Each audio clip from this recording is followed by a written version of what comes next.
Hey, everybody, I'm the Renting Monkey, and with me, as always, is Scribe. Say hi, Scribe. Hi, Scribe. And the beautiful Weebo Jones is joining us as well. Say hello. Hello. And SDA won't be with us tonight. She's still not feeling well, so she'll be back another time. And until then, it's the three of us. Yay! Just the three of us. We can make it if we try. Just three. You and I and I. How are you guys tonight? Tired. See, I already know the answer to that question because I asked it before we started, but the audience doesn't, so I'm pretending I don't know. Oh, I am in fine fettle. Fine fettle. Fine fettle. That makes and that's really a word. I believe it is, but I believe you have to lick penis to say it. Pardon moi? I'm just saying. Yeah. You heard the man. Not fine fellatio, fine fettle. And Weebs, you're tired because you've been up for almost 12 hours? It's such a long 12 hours. I'm sure it was. So many hours. On the plus side, we don't have like really horrible news to talk about that I know of. Am I correct in that manner? You also have a super chat. Oh, thank you so much. I have to go back up to read it. Sure. Thank you, tall person. Happy National Caramel Custard Day, everyone. National Caramel Custard Day? Boy, they'll make a day for anything, won't they? They will. That was Dick Muffle Day yesterday. Like when that old Jew died, they made a day just for him. What's it called? Oh, yeah, Christmas. He was a young Jew. Oh, that was Easter. Never mind, Easter. Yeah. Zombie Jesus Day. Yeah, Zombie Jesus Day. Christmas was for when they were born, or when he was born. Right. Well, either him or Mithras or half a dozen other deities that were born on that day. They should make a holiday when I die. Yeah. I'll be long. What do we have for the news? Well, we have Monkey Dick, Jim Jones movies. Hit that like button if you haven't already. And if you like our stuff, if you hate our stuff, if you think our stuff's mediocre, share it anyway. Because we like you if you do. Yeah. Indeed. For news, well, we have some new revelations regarding the Las Vegas shooting. I won't dwell too long on that because there's not a whole lot of new news, though there is some interesting things that they found out about the killer and how he was set up at the hotel. He actually set up security cameras in his hotel room to keep an eye on what was going on outside his hotel room in the hallway and outside the hotel elsewise. Mm. He planned this out, crazy detailed preparation. And I'm just, the one big question mark I have, aside from the obvious one, is the why. Is more, not so much the why, but the how. How this guy was able to get all this stuff and do all this setup and everything, and nobody noticed a thing. Oh, that's a question I'm still curious about. How much do people really pay attention to other people? Yeah, I know, and I understand that hotels and casinos aren't exactly like airports. They don't put you through metal detectors or pat you down or anything. But I don't know. It just seems like an awful lot of. Well, of course, it's Las Vegas, so crazy stuff going into a hotel room is probably not that weird either. Well, he wouldn't even need to have anything all that crazy. I mean, guns will fit in lots of different containers. I mean. It would probably be really easy to get all the cameras and the guns, but to get them into the hotel, that would be like a whole different story. You'd need to figure a way into the back or something so as to not arouse suspicion.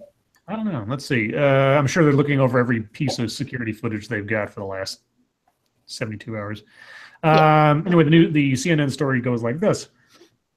Every detail of this indiscriminate mass murder seemed meticulously planned. The selection of a hotel room overlooking a music festival days before the attack. The cache of 23 weapons inside the gunman's Las Vegas suite. And thousands of rounds of ammunition, plus an ingredient used in explosives inside the killer's home and car. The latest revelation came Tuesday afternoon when police said gunman Stephen Paddock set up cameras inside his hotel suite and in the hallway. Police are not aware whether the devices were transmitting.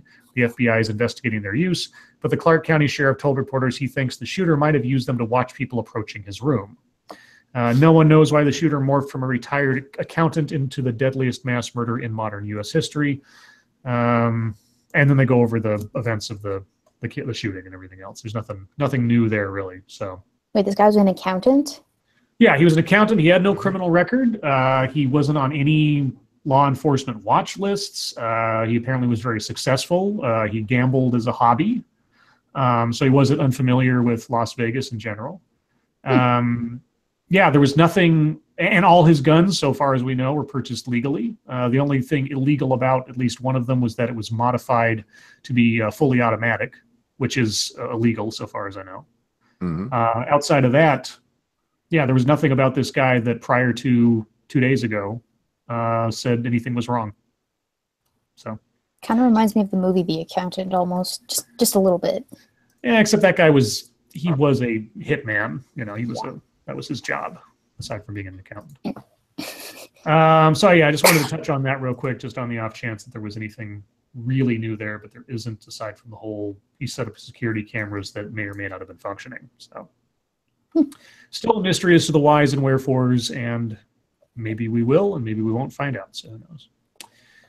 In other wider news, Trump goes to Puerto Rico. Yes, yes.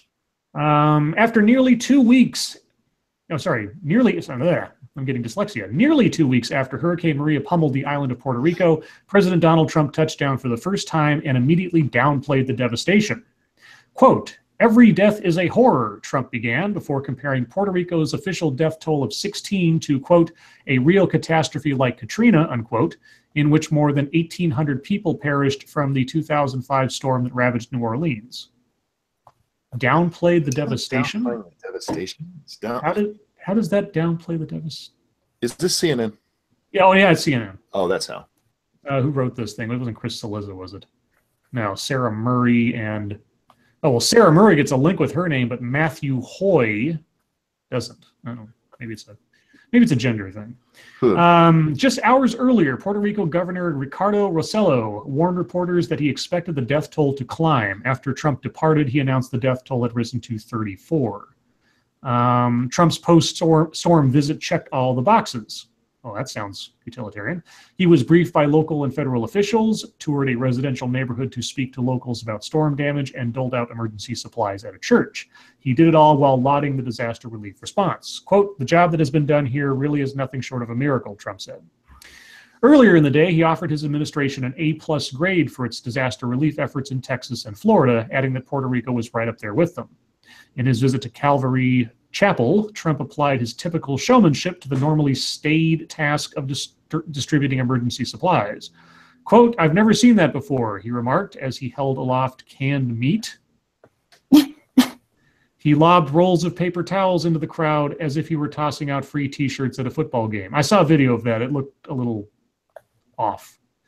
At one point, he handed out flashlights. Quote, "You don't need them anymore," the president remarked. By Tuesday, power had been restored to less than 7% of Puerto Rico. Our president. Local officials... Real quick, super chat. Thank you, Point Curation. Jordan B. Peterson recommended this site, Quillette News Stories. I think I've heard of Quillette. Wait, is Quill associated with Quillette? Ooh. Oh, maybe he's a spy. Dun, dun, dun. Or she. I don't. I try to remember everybody's. It was okay. I try to be sensitive to these things. You know. Let's see. Local officials had hoped to impress upon the president the magnitude of the devastation. Puerto Rico's governor had printed out photos of destruction from across the island to give Trump a better sense of the scope. He said efforts to rebuild the U.S. territory would only be successful with a robust federal aid package. More than half the island still doesn't have access to drinkable water or telecommunications systems. The power grid will have to almost be entirely rebuilt. The price tag was already on Trump's mind, too. Quote, "Now, I hate to tell you, Puerto Rico, but you've thrown our budget a little out of whack because we spent a lot of money on Puerto Rico," Trump said during a briefing on relief efforts Tuesday. "That's fine. We've saved a lot of lives," unquote. Oh, for fuck's sake. Have you seen that clip? No, I haven't. This is the first time I'm really reading it. He was trying to... Yeah. He's trying to be funny. Yeah. Trying to be funny. Yeah, he's not winning.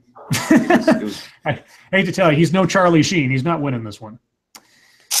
After days of touting his administration's response and taking aim at the mayor of San Juan, Trump appeared prepared to bury the political hatchet Tuesday, inviting Mayor Carmen Yulín Cruz to join him for a briefing. Shortly after meeting her, he pivoted to lavish praise upon Rossello. Quote, "I just want to tell you that right from the beginning, this governor did not play politics. He didn't play at all. He was saying it like it was, and he was giving us the highest grades," Trump said. Oh, Jesus Christ. This is our president. To rub her nose in it? Oh, God. Trump. He made no mention of the San Juan mayor. The president's comments about the budget in comparison of Hurricanes Maria and Katrina didn't sit well with her. The mayor dismissed Trump's foul communication in an interview with CNN's Leila Santiago. Yulín Cruz said the most productive portion of the day came when the cameras flickered off, a meeting with the White House staff.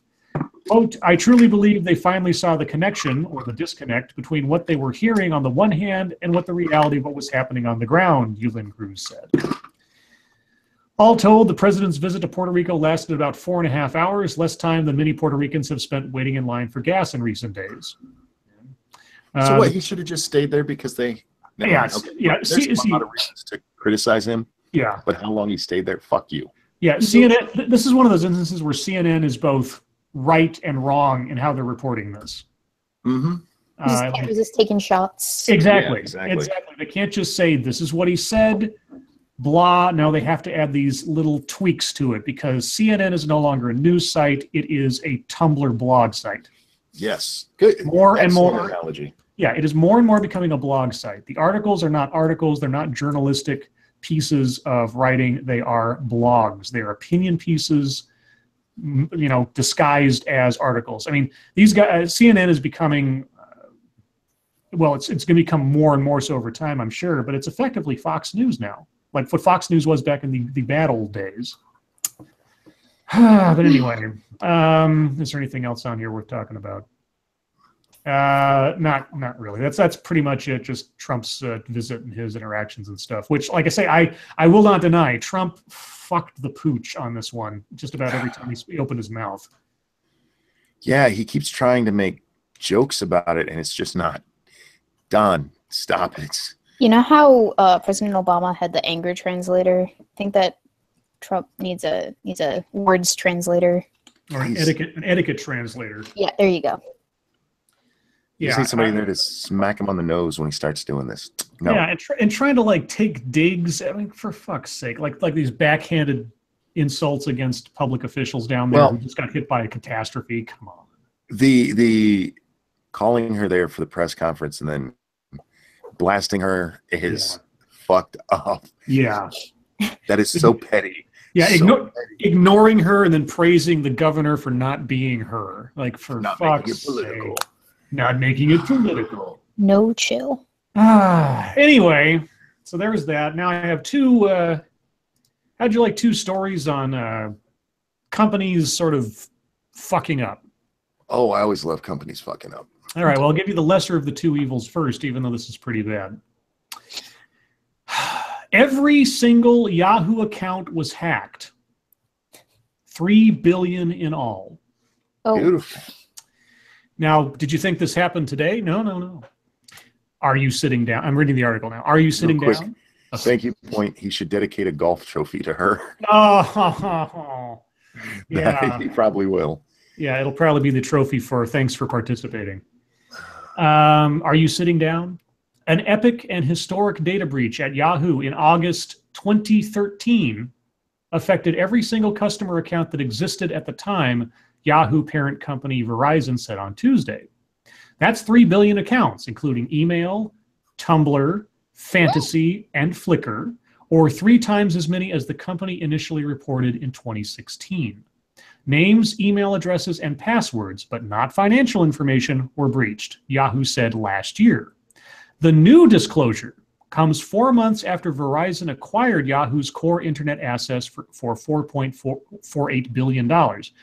Yahoo is part of Verizon's digital media company, which is called Oath, O-A-T-H. That sounds like some kind of religious cult.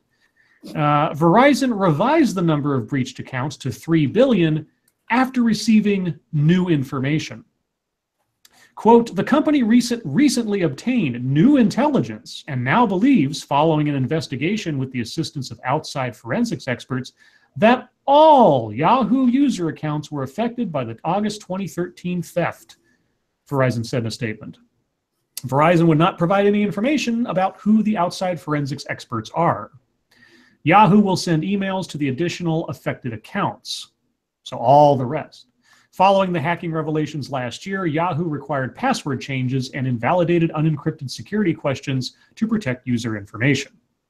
A day late and 3 years short, but all the same. That was my little ad there. Yes. Like, so they're just the email accounts, not like the Tumblr accounts that are associated with those? Well, so the... Because you said something about Tumblr, and I was like, what? Well, Tumblr is part of that network. Yeah.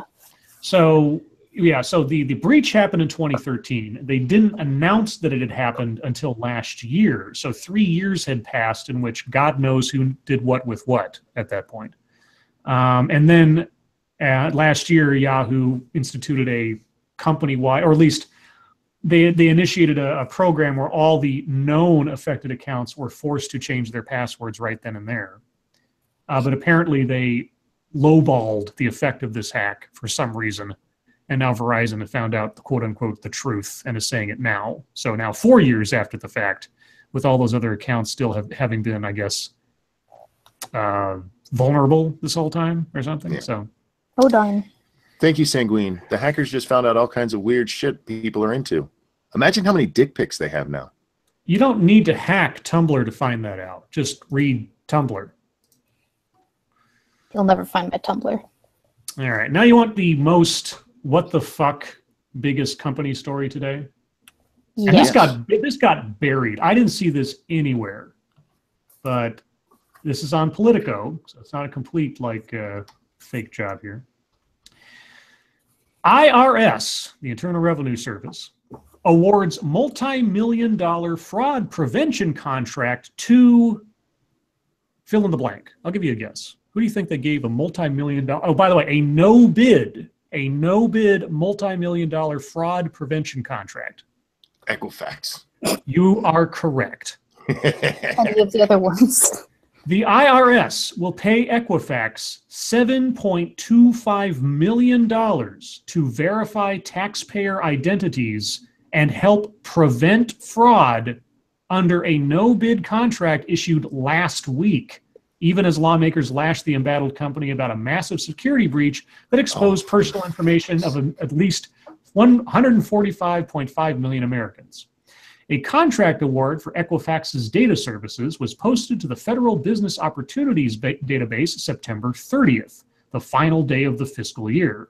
The credit agency will, quote, verify taxpayer identity and, quote, assist in ongoing identity verification and validations at the IRS. So they're getting the company that was just massively breached. And sat on it. Sat on it for 2 months, a month and a half. And sold all of their stock. And sold all of their stock. And retired without being fired, the CEO did. Yeah, this sounds just like something the IRS would do.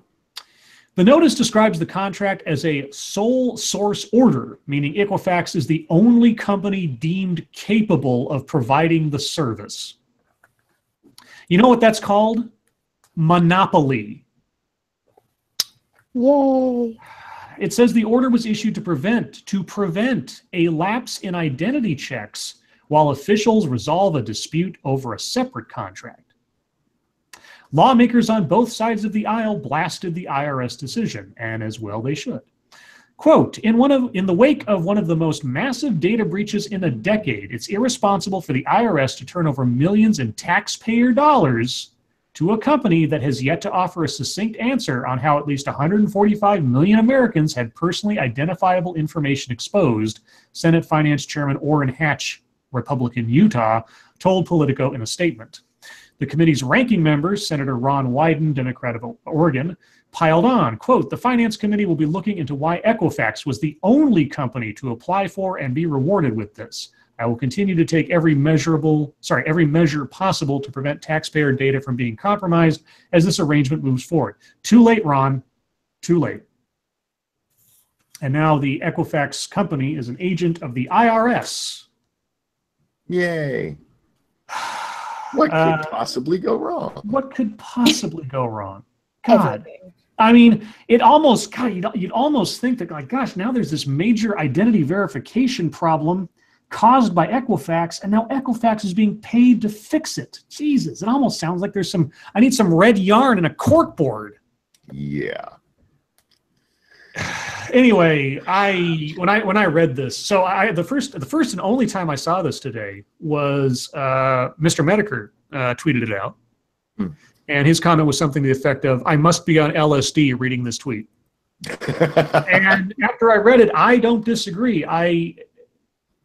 Anyway, so yeah, there you go. Hey, why not? Sure.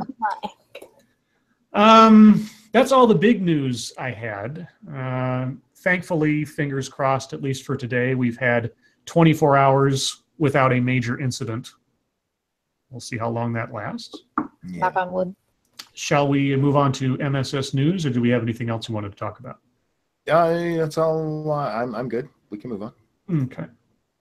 So, everybody in the chat, if you have news stories you'd like us to take a look at, please send them to us via Twitter using the hashtag MSS News. We will take a look. Can't promise we'll get to them all, but we'll take a look. Staff reporter Jack Cochran has sent us a potential deep topic because it's a Root article. Oh. I'll just read the headline in case we're curious. This is only the deadliest shooting in U.S. history because they don't count black lives. Oh, for fuck's sake! That's the headline. If you want to get to that later, we'll move on to it. Let's see. Here we go. This one's also from senior staff reporter Jack Cochran. Professor who critiqued radical feminism is accused of promoting violence and has been targeted for termination. There's a chorus of demands to fire Boise State University professor Scott Yenor in the wake of an article he wrote on the role of radical feminism in emerging pro-transgender trends that undermine parental rights. A petition calling for the political science professor's termination accused him of promoting, quote, an ideology of violence, unquote. Some students and others on the campus community also asked for Yenor to be fired, including in school newspaper op-eds and in posters hung around the campus. And at a campus debate held September 25th, some of the forums suggested Yenor's work amounted to hate speech and should be banned, according to an audio recording of the event. At issue is an article he wrote for the Daily Signal titled, quote, transgender activists are seeking to undermine parental rights, unquote, in which he argues that, quote, radical feminists aspire to revolutionize society in part by eliminating gender differences and erasing sexual taboos. Well, have you guys been paying attention? After their recent victory with same-sex marriage, Yenor argues, radical feminists have set their sights on infringing upon parental rights to let children decide their gender with government intervention and support. It's not untrue. I mean, just look what happened. What was that kid in Australia that wanted to switch back after 3 or 4 years because he realized it was a stupid idea to become a girl? Yeah. That was always interesting. Let's see. Quote, transgender rights activists are seeking to abridge parental rights by elevating the independent choices of young children, Yenor wrote. Respecting the sexual and gender choices of ever younger children erodes parental rights and compromises the integrity of the family as an independent unit. Well, sure, I'm more concerned about the parents being behind the decision to have their children do this stuff. That seems to be the bigger danger to me. But anyway. Well, yeah.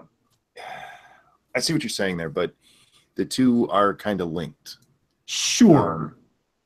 Like if you look at what's that kid's name, Lactatia? Do you know who Lactatia is? Yeah, I've heard of it, yes. Lactation is it's a transvestite who's, I can't remember how old they are now. They're like 9 or something. And if you watch the video where they're talking to this kid, and they're actually presenting it as though it's a good thing that a boy is calling himself Lactatia and dressing like a diva. They tell the story of how this first started.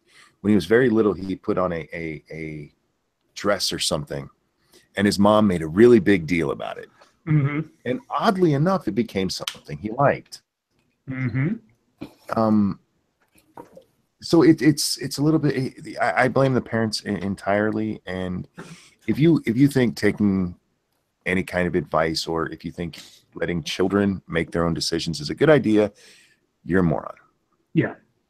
You just I did a video a few back. It was a TEDx talk, I think, where a guy was talking about, he's a family therapist or something, and he was specifically on children deciding that they were trans or gender fluid or whatever. Yeah. He told the story about how this couple came to him and they were all upset and they were all worried, and they showed him a picture of their son who was all dressed up in a dress with a towel wrapped around his head like it was a wig or something, and he was looking all happy, and they're like, I don't know what to do. And like, oh, you have a super chat, sorry. Thank you, Irate Prostate. All hail Blue Whale, Fright Supremacy next. Fright Supremacy. And then, of course, he convinced these parents that they have to listen to the wisdom of their 9-year-old. Yes.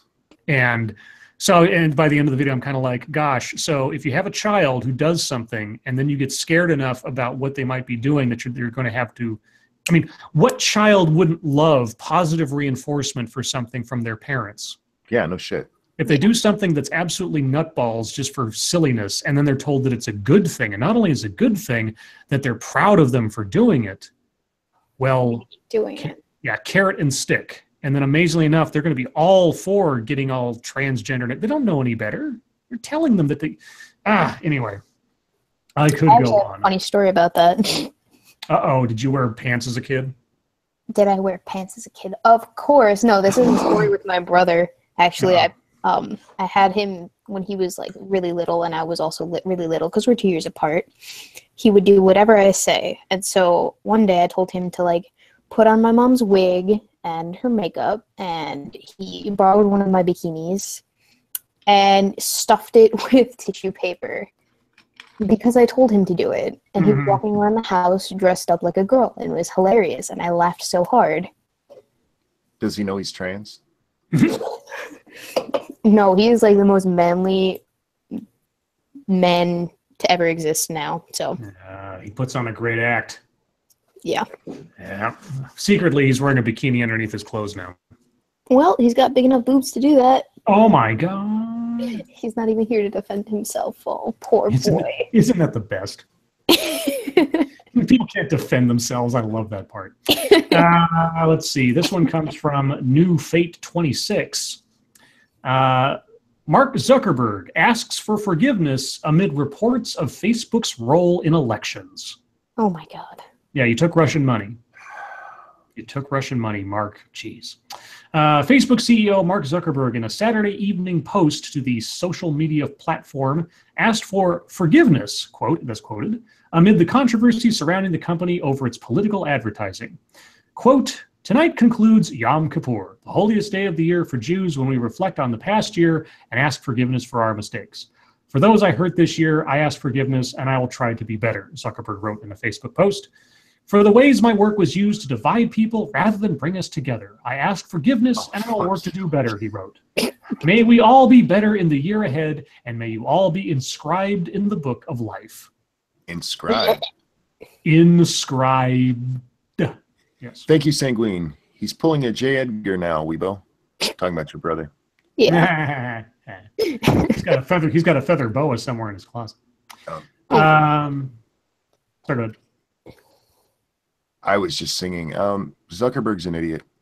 Yeah, he wants to be president, but at this stage of the game, I wouldn't put it past him to succeed at that. But yeah, I'm so sorry for what we did. Like what? Take other people's money? You're a business. If it were a choice between Mark Zuckerberg and Jack from Twitter for president, and you only had those two options, who would you vote for? Oh God. Are we I being wouldn't forced to vote? Yes. I do the same thing I did this last election, not vote in the presidential. I would vote for Lady Monkey. Between the two of them, probably Jack, only because I haven't heard as much stupid from him. Zuckerberg talks more. Yeah. So by default, Jack. So you want a president that doesn't talk as much? Yeah. One that doesn't put his stupid out there as blatantly, sure. All right, fair enough. Yeah. But here's the thing: the Russians paid for ads. Like, pick your hot political topic. The Russians paid for ads for both sides of it, supposedly just to inflame conflict. So they weren't playing sides; they were playing both sides against the middle. If you want to look at it that way. I just think this is so funny when it comes. I mean, Zuckerberg is the one who instructed his company to redo the algorithm because he didn't like how naturally it was flowing. Mm-hmm. If it ain't broke, don't fix it. What a dick. Anyhow, so there's that. What else we got? We have. I'm not going to read any stories about our shooter. I don't care about him anymore. That's a complicated story. Oh, come on. There's got to be something here that's lighthearted-ish. Oh, well, this isn't lighthearted, but it's something I could get pissed off about. This comes from senior staff reporter and chief Florida correspondent Colleen Bernier. And you have a super chat. Thank you, Jesse Jess. I was a diva to dress my younger brothers up in my mom's clothes. Excuse me, my mom's in my clothes. Both are masculine and they look like celebrities. Cool. Yay. Yeah. Okay, why not? Gang members raped man, doused him in gas during home invasion. Oh. Oh, so it's a happy story.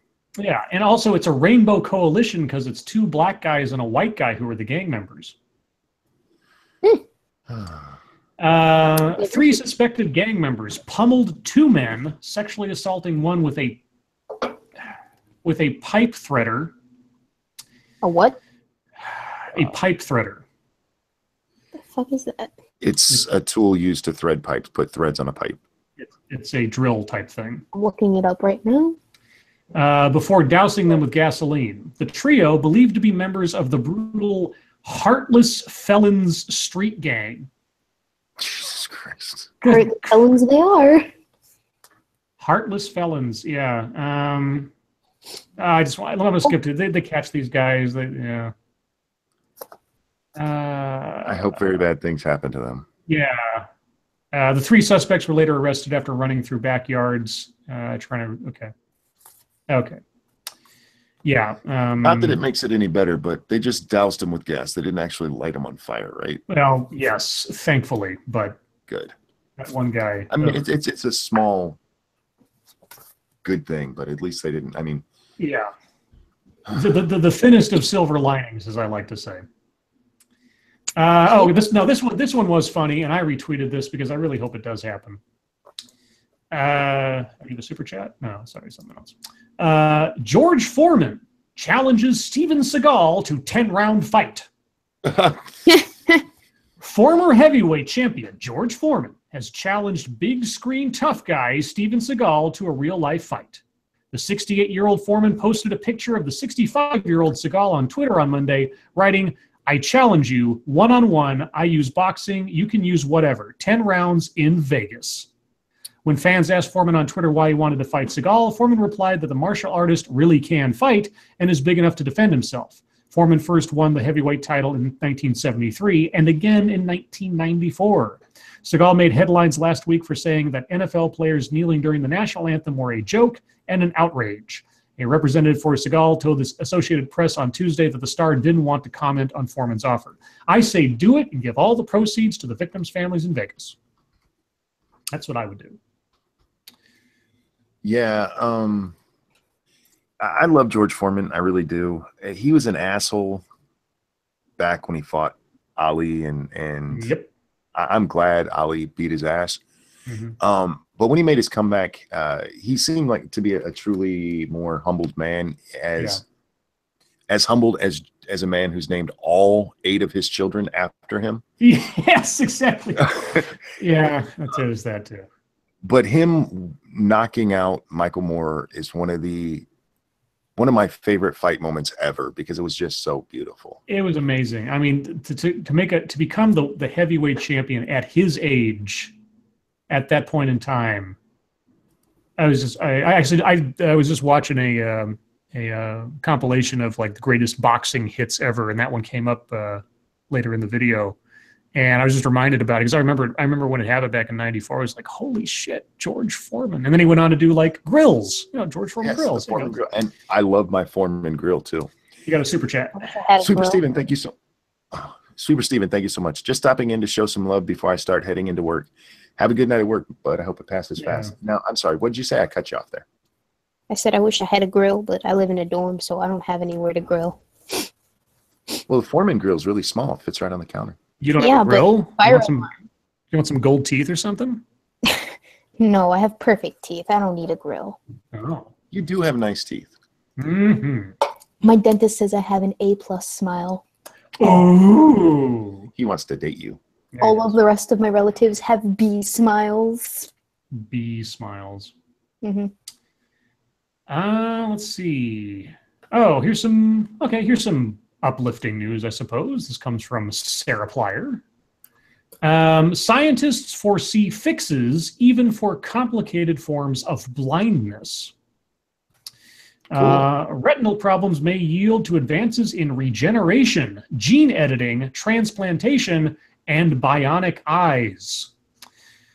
Science has made great strides in reversing vision-limiting problems in the front of the eye, for example, removing cataracts and replacing scarred corneas. Effective treatments for macular degeneration and other problems that affect the delicate light-sensitive retina at the back of the eye have proven to be much more elusive.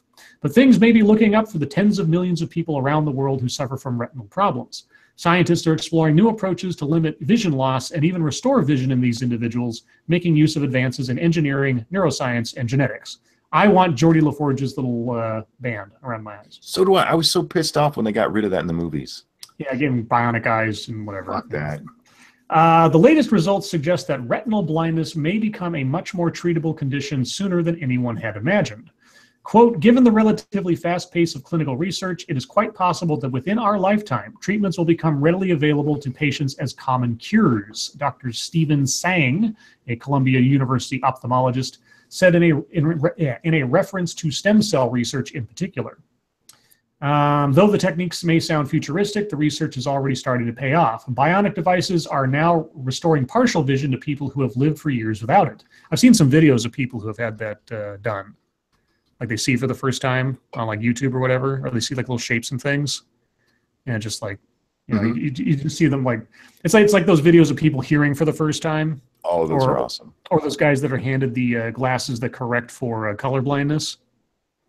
Oh man, there was this one I watched this the other day. It was like this a middle-aged man, and he got a surprise gift of these glasses. He puts them on, and he's just losing it. He's an absolute just joy, looking around at colors and the balloons that his family brought out and everything. He just can't contain himself. It's just so heartwarming. I think I've seen those videos before. Yeah, let's see. I think they make me cry too. Wait to see if, okay, bionic eyes. I was scrolling down, I got the bionic eyes part. Dr. Jose Alain Sahel, I'm probably saying that wrong, an ophthalmologist who leads teams at the University of Pittsburgh and the Vision Institute in Paris, is trying to grow a functioning optic nerve. That's the tract of nerve fibers that transports visual messages to and connects the back of the eye with the brain. And a consortium of scientists at the University of Pittsburgh, Harvard University, and the University of California, San Diego is focused on the ambitious goal of transplanting an entire human eye. Their plan calls for a combination of surgical and regenerative techniques. Doctors would transplant the eye from a donor into the patient and then coax the optic nerve to make connections to the brain. Meanwhile, bionic eyes like the Argus II are the only such device with FDA approval, are already changing lives, specifically designed for people with a form of retinal degeneration known as retinitis pigmentosa. The Argus II restores limited vision via a tiny array of electrodes implanted in the back of the eye. Anyway, so I want bionic eyes. I'll just have my eyes scooped out with an ice cream scoop and then put in bionic eyes. Is there like an age limit on when you can get this kind of surgery? Because I don't. Doesn't say. Blind. Does not say. If it's a bionic eye with X-ray vision. Ooh, there you go. Well, not X-ray. Don't X-ray vision would be boring because actual X-ray vision you wouldn't be able to see much of anything like specific like that. Doesn't. No, that's not true. Every time somebody said they were big boned, I could call them out on it. Oh, okay, that's true. That's true. Monkey, you're not going to get a bone from bones. You don't know that. You don't know how freaky I get. Well, I mean midgets, but that's Yeah. about all I know. Okay, shall we do like one more? Yeah, sure. Okay. Is this one funny? Okay, good. Is this real? I hope it's real. Even if it isn't real, it sounds like something that someone would ask me to do an ad for. So here we go. And this one comes from Carrie Rose. Okay, this may be a joke. Just as a warning, because if this is real, Tampax introduces new tampon that screams when it's ready to come out. Oh, that's awesome. Tampax unveiled plans to release a new tampon for the woman who just truly cannot get her shit together and remove her tampon at the correct time. The new product, Tampax Scream, will simply scream when it's ready to come out. I'm pretty sure this is fake.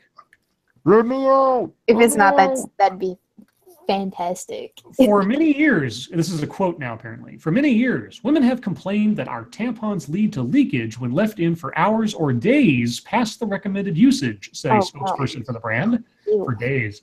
We wanted to take the guesswork out by creating a tampon that screams loudly and shrilly when it's full, so you don't bleed all over everything. Well, just free bleed and take care of it.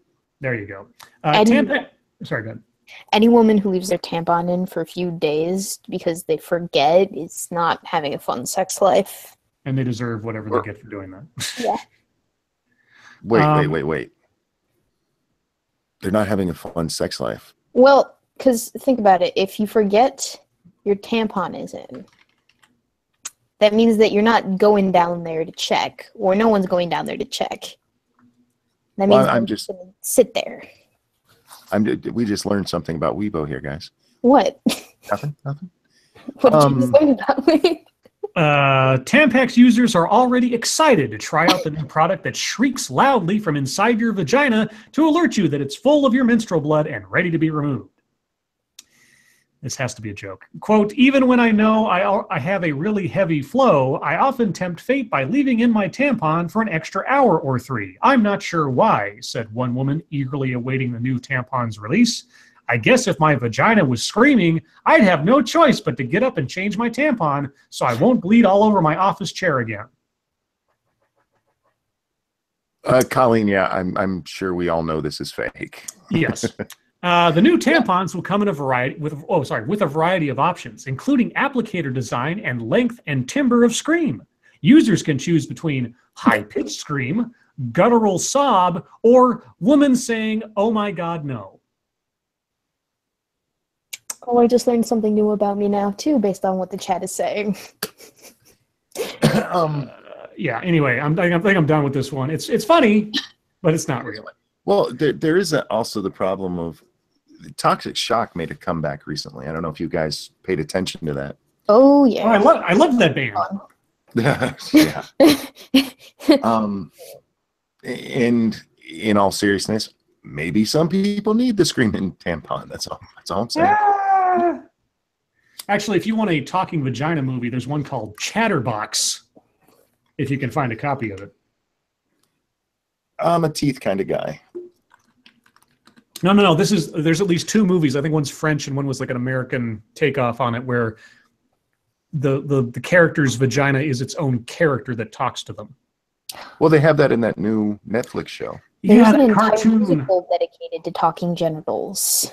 Of course there is. It's called Me and My Dick. It's Me fantastic. And my dick walking down the Dick. avenue. No. So does the vaginas. Anyway, shall we move on to YouTube time? Sure. Weebs, what'd you do today? I wrote about I finished writing a quarter of the diss track. Yay! And I saw the Magog video, which I was also in. the big that was good. compilation thing. I felt like my contribution was a little bit short, but he said like 3 to 4 seconds, and mine was already 10. So then everyone else's was a lot longer than mine. I think mine is the shortest. Mine is like 8 seconds. And I'm okay with that. I like the video. I feel like a lot of people missed the point and took it as an opportunity to just bitch about YouTube. I thought that was what the point was, though. Well, the point was to mock her original video, which and again, I'm not taking anything. I think it turned out very well. I just think the original idea would have been funnier. Okay. Listen, don't do that shit when I'm drinking. Still talking about masculine tampons. What? Take me out of your cunt! Hey, moron. Fucking moron. Take me out of your cunt. Man, Undoom needs to record that as like a ringtone or something. That would be awesome. That'd be awesome. I wouldn't mind that. That'd be hilarious. Take me out of your cunt. Oh my Sitting God. in human cultures and that starts happening. Yes. I think Carlos says we're all getting banned. I wouldn't be surprised. She seems to be a bit of a thin-skinned bitch, but everything that was said in there was legitimate criticism that YouTube should probably fucking look at. The undoomed tampon. Oh my God! Please don't start that on our Send behalf. that to Undoomed. Rice gum is a bitch. We'll get to that in a minute. So anyway, you say you did your diss track and you watched the video. Anything else? Did I miss something? Diss I got tracks diss come track. along nicely. Is it? Do you have Yeah. all your music picked out? Yeah, I think I have all the people picked out. I put a reference in there to Turtle Cave, so y'all will be happy about that. Yay! We do not condone that behavior. Sure. Okay.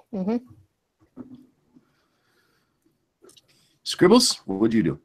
Well, I recorded the audio for my next video, and I got all the pieces together I need to assemble it. I'll probably do that tomorrow. I got kind of waylaid today because of work and some other stuff. And you have a super chat. Thank you, Point Curation. Assume that YouTube, Google will ban you from the internet for your wrong opinions. The day is coming. Of all of the things I've said, what I said in that video is probably the tamest. So if I was going to get banned, it would have been done by now. Otherwise, I spent part of my day writing ads from last night. So I can do those now or later, whichever you prefer. Go ahead and do them now. Okay. I only have like 6, I think. And one of them is a surprise because I was told to keep the subject secret by a certain Weebo Jones. Dun, dun, dun. So first we have Sanguine. He requested a Lovecraftian movie involving the Hittite Empire. The Hittite Empire was a long time ago. And I didn't have to really reach deep into the lore of Lovecraft for this because I know quite a bit and probably too much about it. So here we go. Nearly 4,000 years ago, the Hittite Empire ruled the ancient world. But an evil, even older still, ruled the Hittites, guiding the destiny of humankind towards its own inexplicable ends. A secret cult of madness is at the heart of the empire, worshipping an entity of many names: the Black Sphinx, the Bloody Tongue, the Walking Man, or better known as Nyarlathotep. But the cult is about to be exposed by a simple poet of the king's court, and nothing will ever be the same. Prepare for sanity-wrenching terror from beyond time and space in The Crawling Chaos, a Sanguine Studios production. Well done. Well done. Next, we have Sweeper Steven, who wanted Tom Petty as in the Walking Dead. Yeah. All right, there we go. Next time on The Walking Dead, Celebrity Edition. The survivors find themselves in the remains of Los Angeles, California, and come up against the strangest outbreak of them all. See what happens when a staggering number of dead celebrities shamble towards the last humans alive. But these zombies are different. These zombies are partially intelligent. David Carradine, Annette Funicello, and Liberace are just a few of the famous frights on hand, and their leader, rocker Tom Petty. And in the war for world domination, he just won't back down. The Walking Dead Celebrity Edition, directed by Sweeper Steven, only on AMC. Nice. Awesome. Then we have the secret ad, paid for by Snubbirth, but given to Weebo to select the product. And hopefully these next couple will give Monkey a laugh, because I think Monkey will appreciate these. What tasty breakfast treat in the morning would get a rise out of anyone? Why, the fantastic phallus made of whole grain and butter. Waffle Cock penis-shaped waffle treats by Weebo Jones Incorporated. Nothing says wholesome breakfast like a little bit of dick to start the day. And they come in 3 sizes: chilly morning, manly man, and BBC. Waffle Cock by Weebo Jones. Go down on one today. I'm going to regret saying this out loud, but I love Waffle Cock. Waffle Cock. There's your ringtone, everybody. Cut that. I love Waffle Cock Monkey 2017. There you go. All right, we got 2 more. Oh, that was And they're both ridiculous. Okay. James Colley requested a vibrating toilet seat. Tired of those boring stretches of sitting on the toilet, waiting for nature to run its course? Wish you could add a little pizzazz to your prostrate posterior? Then you need James Colley's patented Bum Rumbler. The Bum Rumbler device is easily attached to the underside of any standard toilet seat, needing only 2 AAA batteries and a complete lack of personal pride. After that, each time you saddle up on the porcelain throne, you're off to a new adventure of backside buzzing. Fun for the whole family. James Colley's Bum Rumbler. We shake that booty so you don't have to. Wait. The Bum Rumbler. And lastly, Sanguine requested a 1920s style jingle for male privilege extra strength. Ooh. So I'm going to try to do this. We'll see. There is no try. Let me get a sip of water here so I can get my my singing voice prepared. You got this, Scribe. I believe in you. Same. Okay. If you're a guy and you're feeling blue, remember what privilege can do for you. Men, if your macho is getting colder than gazpacho, take male privilege extra strength, 250 milligrams. It'll put hair on your chest and in other places. So if the women in your life are making you sick, then just remember that you have a dick. Jesus. There you go. Male privilege. Ta-da! That was awesome. I enjoyed that. All right. Yeah, ads are done. My next video should be out tomorrow if I get the time to put it all together. And guess what I saw today that I'm probably going to do something on. Our pal at Vox.com put out a video yesterday or today, and it's all about it's about Antifa. You love Antifa, don't you? I do. Yeah. Do you love Vox talking about Antifa? I'm sure I will. Well, so like the hurricane video, this guy runs through about 3 or 4 different arguments in the same video without sort of making them fit together. And I'm planning on just taking the very first portion of his video where he says, Antifa hasn't caused that much damage, so they're not like other organizations. No, they're swell.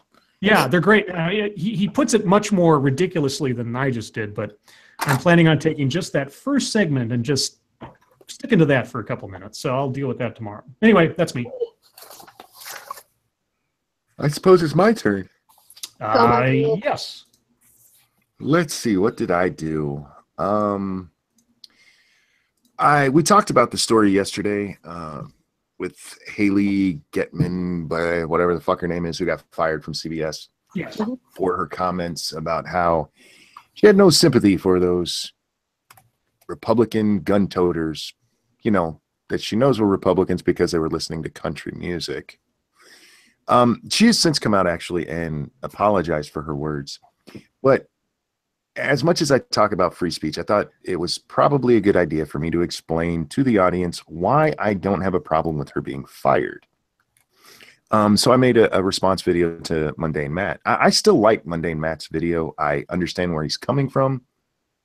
I just disagree that this is a straight free speech thing, as she did put her company name on the social website that she made this statement on. Yes. Once you do that, you are putting yourself out there. You're saying, hey, I work for these people, and that makes you a representative, whether you like it or not. Here's a great idea, people. Don't put your employer anywhere on your social media. Just don't. So I had no problem with her being fired, and it has led to some interesting conversations in the comments section where people just aren't understanding where I'm getting. One guy told me that I'm basically an SJW now. I'm like, are you out of your fucking mind? But that's what I did on YouTube. Not a surprising video considering I talked about it yesterday. I did have fun on Twitter today, though. Ooh. Vadim, Creationist Cat, Creationist Cat. He made a comment. What was it? What did he say? Tom Petty and Alex Jones are both trending, and some to the effect that it's sad that Alex isn't the one dying. Something like that. Mm-hmm. Oh. Point creation. Thank you. Difference between listing your company and repping it. Once you list your company, you're telling people that's where you work, and sorry, that's you putting yourself out there as a face for them. You might not mean to, but that's how your company's going to see it, and they have every right to view it that way. But anyway, he made that, and I made a comment that was a joke, and nobody got it. One person got it. Let me rephrase that. One person got it. I responded to him. 221 people have liked to tweet about you wishing death on somebody. Must be a proud moment.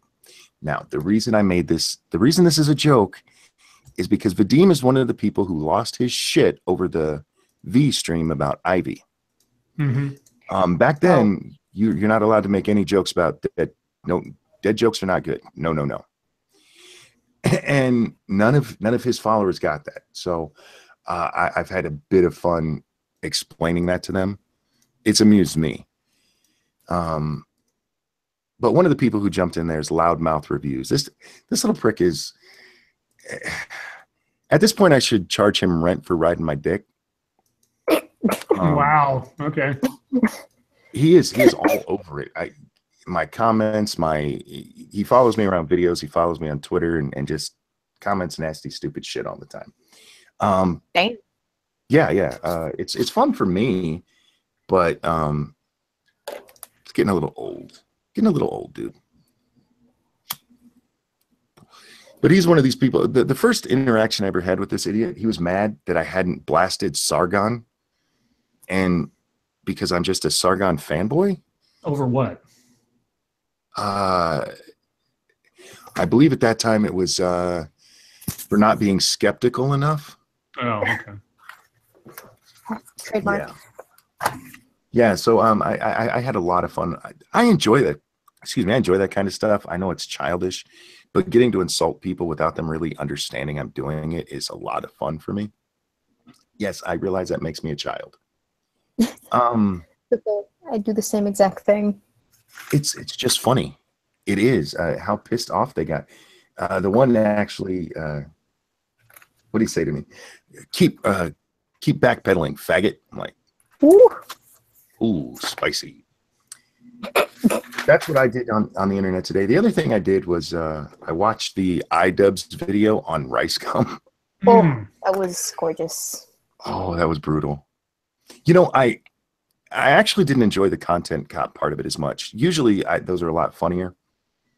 But that diss track at the end was fucking horrible. I felt bad for Rice Gum after watching that. I thought it was great. It was.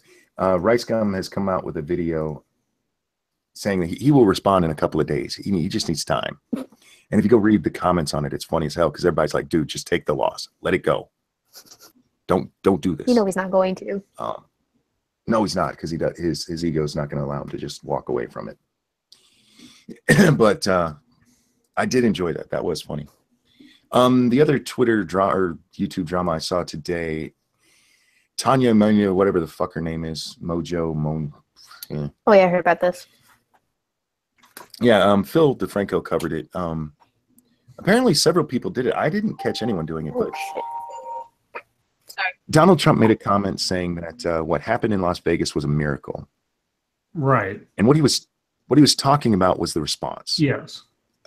Not what happened. And several people, including that stupid cunt, put it out there that he was actually saying that it was a great thing people were killed. Yeah, that's sure. Even I wouldn't attribute Donald Trump to being that stupid or that, like, that's insane. That is absolutely insane, first and foremost. So they're being idiots completely. Well, it's very much what we talked about with CNN not long ago at the beginning of the broadcast. Yeah. There's no reason to make shit up about Trump. There's really not. It's true. Philly makes that point in his video too, because Trump just kind of kicks himself in the ass. Yeah, he then shows the clip of the sorry Puerto Rico, you guys have heard our budget or whatever the fuck it was. Yeah, that was just yeah, there's plenty of shit you can say about Trump without making shit up. Yep. The only people who are actually saying that it was a great thing what happened there are on the other side of the fence, guys. Just let's be honest. It's at CBS. Yeah. Well, used to be. Yeah. But yeah, that's all I saw for drama. There we go.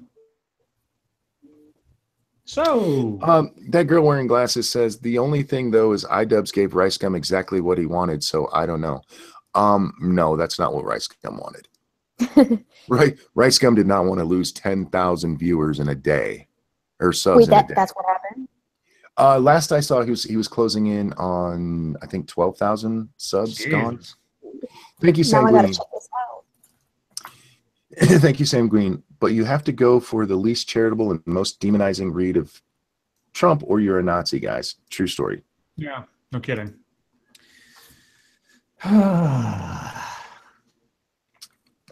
Yeah, you don't want iDubbbz to target your channel. You don't. Ooh, Yeah, it's not pretty. he's down 1,500 subs 1,500? today. Okay. 15645. 15,000. Yeah, Sorry, that's 15,000. You're in college, right? I've been up for nearly several hours, man. All right. She's been up almost 13 hours, dude. I know. I was up at 8:30 this morning. It was so hard. I couldn't get out of bed. It was so hard. It was so hard you couldn't get out of bed. Damn. All right. I've been there. Yeah, me too. I remember being 13. Yeah. Thank you, That doesn't Kripik. help the rumors. Stupid people hear the shit they want to hear. This is why they are hated. Yeah. She's an idiot, and anybody who repeated that line that Trump was suggesting that it was a miracle that this guy killed people is a fucking moron. Yep. Deep topic. Why are people such morons? Well, I don't know. Do you want to talk about the root and why it was all about black people?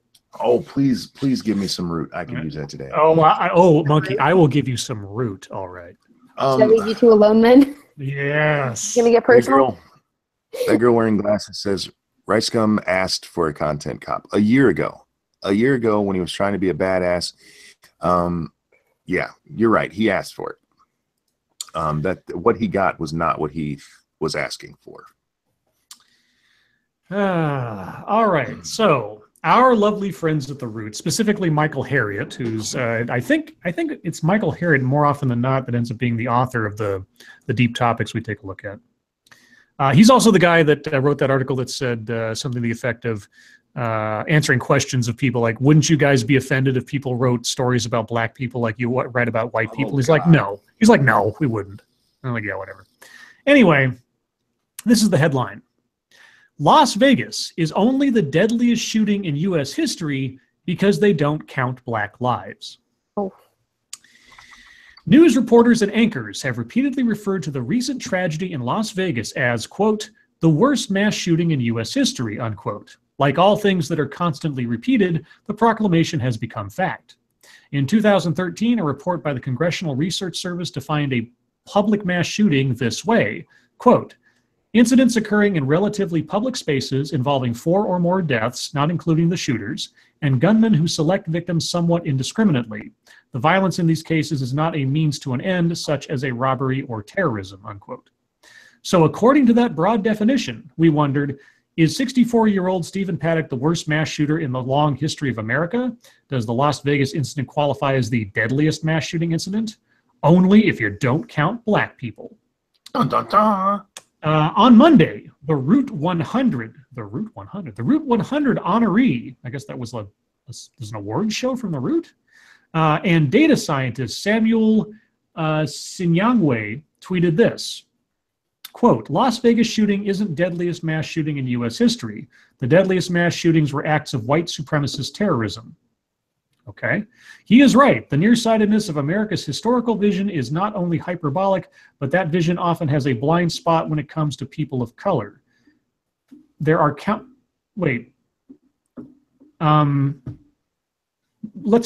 me, before we go on with the article, let me go back up to that definition that our author provided. A gunman who selects victims somewhat indiscriminately. The violence in these cases is not a means to an end, such as robbery or terrorism. And what did our expert just say? The deadliest mass shootings were acts of white supremacist terrorism. Yeah. So, author of this article at The Root, you have, unless you turn about face here real quick, you've just contradicted yourself in your own argument. But let's move on. There are countless incidents in which black and brown people were killed in incidents. Try not to. Okay, anyway. This is an author that gets paid to do this. Killed in incidents far worse than what happened in Vegas. Here are some of them. The bombing of Black Wall Street. Okay. Bombing isn't a shooting. I'll go on. On June 1st, 1921, white rioters looted and burned the black areas of Tulsa, Oklahoma, known as Black Wall Street. Okay, already you're moving away from the definition by giving plural to the number of people involved in this. Can I cut in for a sec? Of course. So what kind of person do you have to be to look at something like deadliest mass shooting in history and think competition? Yeah, there is that. It's not a competition. You don't get the gold for whichever demographic has the most deadliest mass shootings. No, it's about being who's the biggest victim. That's what it is. I need to make an announcement to chat here. If you're gonna come pimp your site here, you got to super chat that shit, or I'll block that out. Ooh. You need to give me money for that. Let's see. Angry. Bitch better have my money. Yeah. Pay attention to Pimp Daddy Monkey here. Angry at the economic success of blacks in the area, white Tulsans. Tulsans? Oh, in Tulsa, Oklahoma. Okay. White Tulsans accused a black man of raping a girl and attacked the area. While white citizens used dynamite and planes to bomb the city, leaving more than 8,000 people homeless, eyewitness accounts charge that the vast majority of the people killed, estimates range from 80 to 300, that's quite a disparity, died because the city's law enforcement officers deputized every able-bodied white man and handed out weapons from the city's armory. That's not a mass shooting. Thank you, point curation. Have monies, monkey. Thank you so much. Okay. Sanguine, thank you. Well, the minions of the zoo, watch that shit. There you go. Oh, snap. That's how it works, guys. I will whore all you want. Just gotta give me the money. There is no official death toll, but most historians agree that the count was around 250 because many African Americans were buried in mass graves while others fled the city. No one was ever convicted of a single crime. And this is a thing that did happen. There was this crazy bombing of people's homes and stuff back in 1921. However, not to try to be callous about this, but this is not a mass shooting. It's not an individual shooting indiscriminately without a purpose or cause. So again, this does not fall into the definition you provided, the Root. Oh, snap. Moving on. Bloody Island Massacre. In the mid-1800s, okay, Charles Stone and Andre Kelsey began enslaving the Native American Pomo of Clear Lake, California. They forced the Pomo to bring them their daughters for sexual pleasure. They killed the Pomo for trying to escape. They only paid them 4 cups of wheat per day. One day, 2 of the Pomo, Shook and Zassis, went to look for more food, borrowing Stone and Kelsey's horses. When it became apparent that they wouldn't find food, the men knew that Stone and Kelsey would kill them if they found out they had used their horses, so they killed Stone and Kelsey instead. Okay, Captain Nathaniel Lyon was searching for the men to punish them and brought soldiers and white civilians. When they found members of the Pomo tribe hiding on Bloody Island near Clear Lake, they slaughtered 60 of the island's 400 inhabitants. On their way back, they killed another 75. Okay. Again, if it's historically true, I don't know off the top of my head. It's awful. It's not a mass shooting. It's not someone shooting a bunch of people indiscriminately without cause or real purpose. 4 cups of wheat a day, though? Boy, that's 4 more cups than I get. I'm just going to skim through the rest of these because, yeah, none of these fall within the definition that he himself provided. Ooh. So imagine my shock. I imagine my shock. It's just one of those things where it's just so blatantly contradictory. It's not like he beat around the bush or tried to like mush it up or something. No, he provided a very distinct, here's the definition of a mass shooting, and then said it's not true that this is the worst, and then provides a bunch of examples that don't qualify. Here's a bunch of things that don't qualify. They are horrible events. A lot of people died. That's true. They're not mass shootings.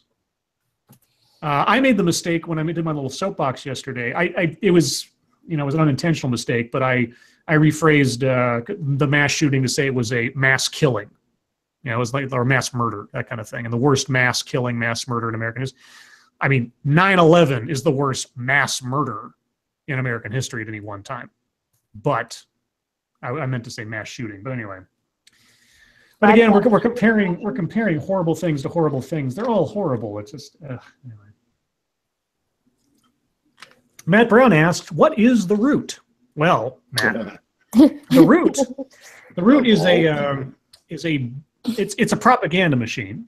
It's a blog site in the same network as Kotaku and IO9 and Jezebel and several others, and Fusion, by the way, and I guess Splinter now too. They put out content that is targeted specifically to in my estimation, let me predicate it with that. In my estimation, they put out content that is meant to preach to the choir of African Americans who hate white people and be clickbait outrage machines for white people to grouse about, like we do, I just find it to be horrible journalism and race baiting. Oh, it absolutely is. And they're profiting off of that. So, there you go. We read it just because it is so blatantly outrageous and also entertaining at times, because there are some articles that sort of transcend the whole hate speech, for lack of a better phrase, like the top 10 black characters in Star Wars, that event has been immortalized in a little video that Monkey put together, extracting that into its own video, which all of us have posted to our channels. Sanguine, thank you. The definition is just a tool of the white cis-het patriarchy to define these attacks out of the running, thus erasing the deaths. Duh. Duh. Very good. White people can't be oppressed, don't you know? Don't you know? Let's see. Do I have anything else there? Cody says or asks, "Is the thing you're reading a dick meshing contest for murderers?" Yes. Yes, pretty much. It is. It's pretty much. It's like we're bigger victims than the people who just got killed the other day. That's the short version. It's like, don't pay attention to the people who just got themselves slaughtered. Oh, you want to play that game, boy? Holocaust. Yeah, exactly. Polish woman right here. Let's go. You can reach back into history and find horrible, horrible things that far outnumber in lives lost than what happened in Las Vegas. That just makes you an asshole. I don't know what else to tell you. People just died. People just got randomly blown away by some nutbag in a hotel room. He didn't care who he was shooting. I mean, we don't. I don't even think we know all the. See who he was shooting. He couldn't even see who he didn't care. There were ants on the ground from his 32 stories up. It didn't matter. He wasn't targeting specific individuals. He was targeting people. He just wanted a body count.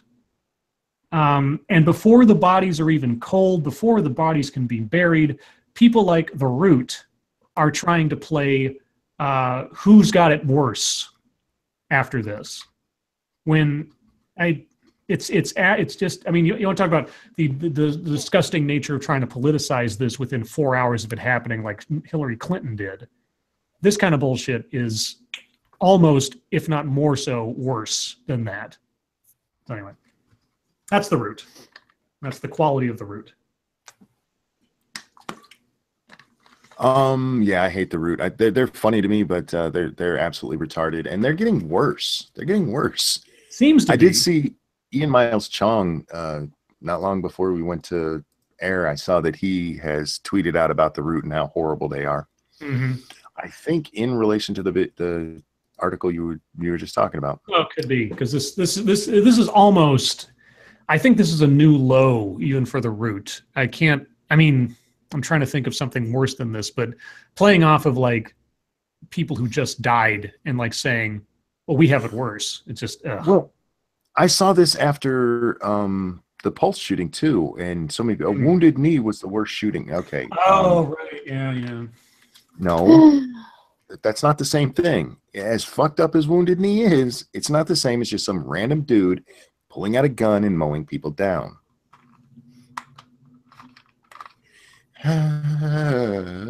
Now this is the world we live in. Anyway. Yeah. Well, what shall we talk about for the next 15 minutes? I don't know. Weebo. I've had a shit day, so. Yeah, Weebo, you got to come up with something. We're all doing all the work over here. You do something. Deep topic? Yeah, deep topic. Let me take out my human cultures notes, because those are always interesting. I asked a question today. You did? Well, Yes. I asked a question, and it led into another question, and it led to another question. So it was like just rapid fire question after question after question. And then finally my teacher decided to say, you get one more question, and then you're done for the rest of the class. So it started out with, and get ready for a long paragraph of shenanigans. Does calling something a social construct make it less valid? What is the connotation of social construction? What are the merits and drawbacks of doing that, calling something a social construction? If you were liberal enough with the definition of social construction, you could boil everything down to a social construction. So then why do it? And then I asked, what technically can't be considered a social construction? So... Mathematics. Let me start with the last part there. What's the point? The point is to delegitimize things that they don't like. Yes. And that's all it is. I've made this point before when people say, oh, it's a social construct. Well, by the definition they use, yes, everything is a social construct. In that, we've named everything. We invented the language to describe things. Mm-hmm. So, yes, everything is made up. Those things still exist, but we made them up.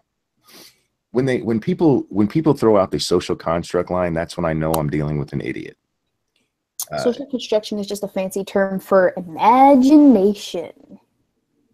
Yeah, and it's literally just a way to delegitimize things that all of us understand, like maleness. Being a dude means you have a penis. Well, no, that's just a social construct. It's really not. It's biology. Crazy opinion. Thank you. The Root making me feel shame for being part black. Well, I'm a mutt, so it's part of me. I don't judge black people by the Root any more than I judge white people by Hitler. Jesus Christ. The Root, if you want to know, the Root is the people who write those articles. The individuals who write those articles and support that. It's got nothing to do with skin color. And you know who owns the Root? The main owner of all that stuff? It's a white guy. Yeah. I'm not even joking. Which white guy? What was his name? I forget what his name was. I saw a picture of him. I think it was it Ian? I might be misquoting by saying it was Ian Miles Chong that posted that, but somebody on Twitter posted like, here's the main director of the organization that runs the Root. And yeah, anyway. What did your teacher answer to that? Huh? How did your teacher answer your question? So she came back at me with an answer along the lines of, okay, so yes, it is true. Everything can be technically considered a social construct. What we have to remember is that just because something is a social construct, it does not make it any less valid or real. There's a difference between natural and then there's a different and what it is that is social. So social would be separate from what is natural in this case. So something that would be natural that happens to every human unilaterally across the board, no matter what, is the need to eat. Now, what would be social about the need to eat would be how much you need to eat, because your body can adapt depending on where you live, how you live, what you eat regularly. And another social construction of that would be not so much how much you eat, but what you're eating and how you're eating it. So that's what she was talking about when she went off on Come right back to that. Cryptic, thank you. Victimhood, the next frontier. These are the voyages of the starship SJW. Its ongoing mission to bitch, moan, and complain, to seek out new forms of oppression. Yeah, social justice in a nutshell. See, this is what I hated about the whole social construction argument. Yeah, where you live is going to, especially if we go back in time where we didn't have mass transit, where you lived would decide what you ate. That's how foods became cultural. Mm-hmm. But those cultures, eating them are not social constructs. It's, oh God. It hurts my brain. It really does, because it's literally a moronic argument, because there is no point to it other than to diminish things that you don't like, that you label a social construct. I think her goal was more the reason. Oh, sorry. No, I'm not meaning to blame your teacher here, but as a whole, yeah, the idea of social construct came up over the whole fucking transgender bullshit. Gender's a social construct. Yeah, that's the first time I ever really heard that. Gender is a social construct. Yeah. And it's not. It is. Yes, there are parts of it that are based on what society you're living in, but male and female have definitive boundaries in every civilization. Every one. To say that it's a social construct would be to ignore literally all of human history. You know what it reminds me of, and I just read this the other day, and every time I hear one of these phrases or something, in my mind, I'm trying to think like, okay, there's nothing new under the sun. This is just restating something that's been said before in a probably more sinister fashion. And I have this, as you might or might not be surprised, I have this sort of like coffee table book about cults. And in there, there's a chapter on the Mansonites, Charles Manson. And in one of the paragraphs, I forget what exactly all the details, but one of the things that he preached was that good and evil are just illusions. Mm-hmm. And so when I hear social construct, I hear somebody telling me it's just an illusion. And it sounds even more ridiculous when they use that kind of terminology than they use something like social construct, which sounds so academic.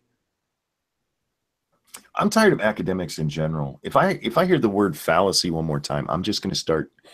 No, I can't make that joke. We had that horrible thing in Vegas. Yeah. I am so tired of hearing it's a fallacy. No, fuck you. It doesn't. Oh, it's a phallus. It's called waffle cock. Yes. Yeah, you're a phallus. That's what the problem is. Cock waffles. But you were saying what you think your teacher's point was, and I cut you off. I'm sorry. What was I saying? My teacher's point in saying that wasn't necessarily to invalidate things so much as to make us, well, not necessarily, because she's never like super militant about what it is she's saying. She's just saying, I need you to be aware of the social influences that take place in your life, your day-to-day life. Like, she brought up the whole pink and blue argument and how that was a social construction and how it was influenced by certain ad campaigns and how it's not actually like it hasn't always been the case that was the case. But one of the interesting things that I find going through this class is the way that people think. These people in general that base everything that they know off of social constructs. It's a lot different from how a person like me would think in terms of science and evidence and reason and logic, like things that make sense. I don't take into account the human social error as much as they do, whereas that's most of what they take into account, and then the science is just kind of based on that. And I think that's why the two different sides have trouble agreeing on things, is because they're arguing from different bases of logic. No. They're not arguing from logic at all. Even taking the blue and pink thing, because there was an ad campaign where they switched. It used to be girls were blue, and let's say that's entirely true. Let's say that the only reason girls like pink is because they were told to by an advertising campaign. It is still the girls that like it, and it's because it's considered a girly thing, and women want to be like other women. It's not because they were told they have to like it. I don't know anybody who likes pink that would go, the only reason I really like pink is because I was told I had to. I really prefer, shit brown, but I was told as a girl I have to like pink. What can brown do for you? What can brown do for you? Ew. Just because something has come up, I mean, the idea of an engagement ring as diamonds. The diamonds are only a thing in our society because De Beers made a huge campaign about engagement rings. Mm-hmm. Didn't used to always have those. That doesn't mean women don't actually like them. It's so fucking insane to suggest that the only reason people like something is because they were told they have to. That might be how. This is something, when I used to work at Walmart, one of my favorite things to do was to put out a display, and it would be something nobody even needed. But your job as a marketer is to make somebody want something they didn't even know they wanted. That doesn't mean they don't actually fucking want it. It doesn't mean that the only reason they did it is because I made them. I put it in front of them and said, "Ooh, look how spicy." And it doesn't mean they didn't actually like it. In 5 years, people are going to be like, fidget spinners, those were so stupid. Doesn't mean those of us who play with them don't actually fucking like them. Yeah. And people are allowed to change their opinions on things. I mean, as a society and as an individual, you are constantly changing and morphing into something else, which is awesome. Yeah, it's just so fucking ignorant to think that people are that. And don't get me wrong, I know people follow dumbass fads all the time. Like, but when you fidget get into spinners. things but that doesn't mean they didn't actually like something. I know. That's the part that kills me. The idea that it's a social construct because it was put in their face invalidates their choice. And that's moronic. Faith says diamonds are far more useful as tools than decorations. Yeah, of course they are. You're not wrong. I don't want a diamond. I want a friggin' ruby. That's cool. I like emeralds. I think they're gorgeous. I like that green. My ex-girlfriend, her favorite was tanzanite. Oh, which is purple. It's not amethyst. It's specifically something called tanzanite. I guess it comes from Tanzania, and so it's very special and expensive. And I was never able to afford anything for like that. Oh my god, that's expensive. Jesus, no. Yeah, look at tanzanite. Yeah, and that's more blue than purple. Yeah, it's that's why it's special. It's kind of a weird, depending on where you get it. Sorry, I didn't mean to go off on social constructs. I just keep hearing that. Every time I hear academic talk, it just pisses me off. Yeah, academia's gone completely down the toilet, and like the video I'll be putting out tomorrow is just another example of that. I like detracting that class a lot, though, because I'm really good at it. Oh, I'm sure you are. Like last week, we spent the entire day talking, or class, like it's an hour and a half, and we were going to recap something that we talked about the day before. just for like 15 minutes, maybe briefly. Instead, it took, I asked one question, just one, and the entire class just kind of goes off on this whole tangent for an hour and a half. Instead of talking about gender, we talked about race. And Oh, good. how and racism, to be specific. Uh-huh. And why all white people are racist. Oh, good, yes. We work to understand that aspect of it. Did you point out that that notion is itself racist? Yes. That was also pointed Okay. out. And then the teacher Yeah. was like, oh, no, we're not talking about it in the sense that, oh, you have, like, malicious prejudice against another group of people. We're talking about it as in, you have this... That's what racism is. I know. That's exactly what... But here's the thing. In order to think that, they had to change the definition first, so... Yes, of course. Thank you, Crazy Opinion. I like pink. I'm not a girl. Social construct. Get Little Monkey ice cream. Oh, she will love that. Thank you so much. Oh. Oh, I got. What's her favorite ice cream? I don't think she has one. She's not a huge ice cream fan. She'll eat it if Grandpa's eating it. You have another super chat. Thank you, Miss Slim One. Weebo, the professional class distractor. I did that last year, too, when we were talking about Islam and plagues in the Islamic world. I have to tell you a story about Grand Monkey real fast. Me and Grand Monkey have a ritual when we have little chocolate donuts. I take the little chocolate donut bag and I pour us each a glass of milk, and she has a real glass, not one of her sippy cups or anything. And we go sit down on the floor and we watch cartoons as we eat them. Well, when they got here this morning, I was still sleeping. Lady Monkey got up with them, and my daughter went to get Grand Monkey some donuts and set her down in front of the TV. And she yelled at her mom for not doing it right. That's not how we do it. Wrong.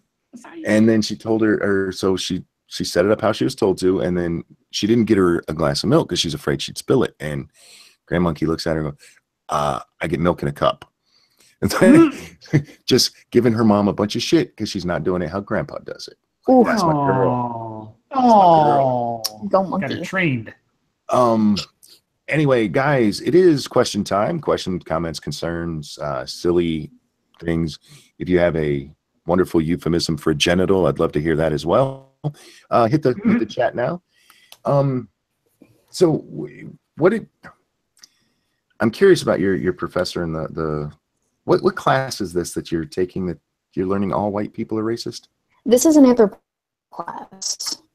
Anthropology. So it's there's a subgenre for it called PPD, which is short for power, privilege, and diversity. Oh, God. Credit that you have to take to graduate.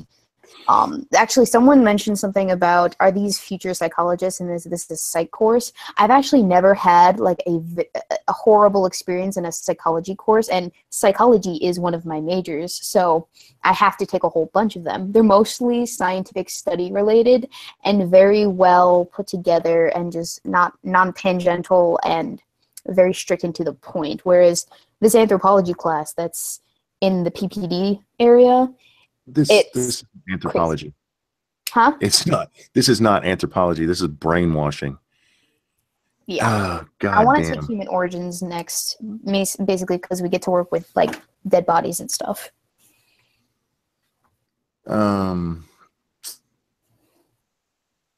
Yeah, Ranting Monkey is melted ice cream soup. No, it's melted ice cream. Weebo, what's your favorite college course? Oh, somebody that was for all three of us. I didn't go to college, so. I think, well, not an individual course so much as a series I did of, and we will appreciate this, criminal justice. It was some early sort of introductory stuff, but I had a teacher who was a former cop and a former constitutional lawyer, so he knew his stuff, and it was a really fun class. The guy really had some great cop stories and things, and so I learned a lot about things I had known about criminal justice with that class, or those classes, I should say. Weebs? So I really like all of my psychology classes, mainly because they tell me about how it is that the human brain works and that is one of my areas of interests. But like in terms of favorite classes across the board, I've only taken one class in my entire life that was just the best class ever, and that was forensic science. But this was in high school, so it doesn't count, I guess. That is why I asked about psych specifically. Scientists need not form irrational opinions based in subjectivity, and from the sound out, the racism was unscientific, or the racism thing was unscientific. I am both a fan of psychology and I hate it with a passion. Not being a hard science, it is far too easy for people with an agenda to manipulate it. And it's one of the reasons psychology is the fastest changing science that we have. The theories of yesteryear change dramatically in the next year. So Hey, you can thank sociology for that. Don't drag psychology into this. no, okay. Do you want to go back to Freud? No, I was kidding. Yeah, there you go. I know it's jacked, but I still like to know how people think about things, mostly from a how do serial killers work perspective. Just because. Oh, I think there's value in psychology. There really is. The problem is too many people that get involved, like Dr. Gray, who wrote Men Are From Mars, Women Are From Venus. Oh, yeah. He's just an idiot, and he took his bullshit theory and made lots of money off of it. There is good to be had there, but it's just way too easy to, in real science, if you take a hard science like chemistry, you mix chemicals together, you're going to get the reaction you expect. And it's not going to change unless you change the actual, setting. With psychology, I mean, there's so many of these studies that they do where if you just change the nature of the question a little bit, you will get a completely different outcome. And it's sorry, I do like psych. I'm not saying I don't, but it is way too easy to. Well, it's because it has the concept of human error that you have to account for, and humans are variables that are just unpredictable. I would say you have the concept of human agendas to deal with. That too. Is college even worth it? Worth going to with social justice running rampant? Weebo and me. Depends on the college. Yes, mainly. I'm going to say yes to that answer, to that question, because I go to a private school that has a heavy alumni influence in it. So if the school fucks up, they have to listen to all of the people, not just the students, but the students who are legacy students have, parents and grandparents who are heavy donors to the school. So if the school does something that we don't like or that the alumni doesn't like, they're fucked. And everyone gets a say. Alexander the Great says Ranting Monkey is a retard. Don't forget to buy a shirt, dude. Yeah. I'm going to go with the opposite answer. I don't think college is worth it. I think the only time college is worth it is if you're going into a professional career, one where you have to do it. At this point, you would be much better off going to a trade school. Just because so much of this is why I don't like the whole college for all. Most people don't need college, that you really don't. With what Weebo wants to do, she needs college. With what my daughter and son are doing, they need college. If you're just going to college for the experience, you're wasting money. You really are. I don't think that would necessarily be true 20 years ago, but especially in today's world where you're forced to take a class that teaches you all white people are racist, that's a waste of money. Almost no women in trade school, says Matt Brown. Yeah, I wonder why that is. I would have gone to trade school to learn a trade, but I really wanted to do the psych thing and get away from my dad and my brother, because being a babysitter of a grown adult male and his teenage son was not in the cards for me. Like I said, there are definitely advantages to going to college if it's a career you're pursuing that requires it. But I know so many people, when I worked at Walmart, so many people who had degrees that they didn't go to school because they wanted a certain job. They went to school because that's what they were told they had to do. And they have massive amounts of debt, and they were doing the same thing I was, except they were working for me. Eh. Good job. Jordan Peterson actively says you shouldn't send your kids to college. Chaos Eve says, see, I don't agree with that either. It's what's best for the kid. Yeah, it all depends on what you want. And here's the thing, too. Just because you go to a school that preaches this shit doesn't mean you have to believe it. No, of course not. Look at me. Prime example. Exactly. Scotch wants to know, did you read the thread of my quoted tweet to you, Scribe? No, I don't believe I did. I get a lot of stuff tagged with my name on it these days, so I don't necessarily see everything. How long ago would you send it? Look through. Jacob Jet says, well, shit, if Peterson says it, it must be true. Jordan Peterson is a very smart man, and you should probably listen to his reasoning for it. I just wouldn't agree that you shouldn't send your kid at all. That's not the right answer either. Croaky wants to know if I was a CSM. No, I was not. I was their boss. Ooh, snap. Damn. He was the boss of the applesauce. When do you think the college loan bubble will pop? I don't think it will. I think what's going to happen is eventually we will have the college for all.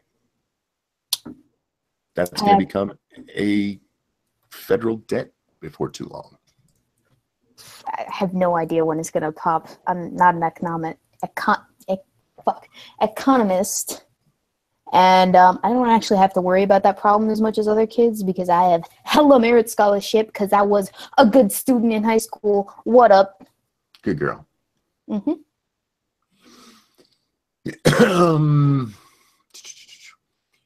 Cassie says, well, he's a professor. It's bad when he's saying to go to trade school and avoid toxic environments like college. Yeah. Here's the thing, though. If you don't like the trade you're going into, that's not worth it either. I know several people who've gone to trade schools and regretted that, too, because they didn't end up doing what they had talked about. And if you don't go to college because you want to avoid a toxic environment, then that's just, well, it depends on the college you're going to. But if that's your sole reason, that's a very stupid reason. Because it is. Anywhere you go, you can encounter a toxic environment. Well, like I said, you don't have to believe the shit that you hear there. Yeah, you can entertain an idea without accepting it. Yeah. Point Curation wants to know if I saw the video of the lady stealing the guy's hat. I did. I watched Irate Bear's video on it, or the first half of it. I still haven't finished, but yeah, fuck that cunt. Let me put it that way. That amused me. She'd stolen my hat. That video amused me. Just the separate video of her stealing the hat and like by itself. If that had happened to me, that would not have been a good situation for her. Crazy opinion, thank you. College, I dropped out, but I graduate trade school. I'm thinking about going back to trade school. The one thing about trade schools, it is the same as college. Trades change. If you went to trade school in the 80s, most of what you learned probably isn't germane today. Cody wants to know, what is your thought on myths of Greek and Norse? Ooh. I love the Greek mythologies so much. I haven't studied Norse mythology very much. Greek mythology makes me laugh. I love Greek mythology. Most of the Greek mythology stories can be boiled down to Zeus was horny. Pretty much. He turned into a swan and then impregnated a woman. Yeah, he would fuck anything that moved or didn't move or kind of moved. He's like a puppy. Yeah. Puppy Zeus. I'm gonna get smited now.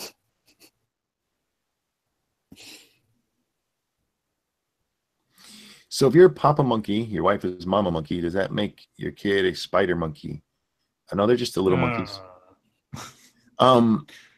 I do when Little Butt has to go up the stairs. I tell her to spider monkey up the stairs because it makes her crawl fast up the stairs, and it's really cute. Oh. Point Curation, ranting monkey. You enjoy the Greek techniques. Yeah. Oh man, I do. We're learning everything about her tonight. Oh My yeah. boyfriend's Greek, so it makes sense. Yeah. We know what you meant. I'm not kidding. He is very Greek. Does she not understand the joke? No, I don't. What's the joke? I don't think so. Okay, never mind. No. Tell me. You should ask your Greek professor. If you were born deaf and blind, what sort of things would you dream about? How would you distinguish between being awake and asleep? What even is life? That was a question for 20 minutes ago. That's like that Metallica video, the one Yeah. where the guy's like lost his face and arms and legs and can't see or hear or speak or anything. Yeah, I don't even want to imagine what kind of quote unquote life that would be. I don't imagine it would be a horrible life because you wouldn't know any different. See, those of us. Well, I mean, no.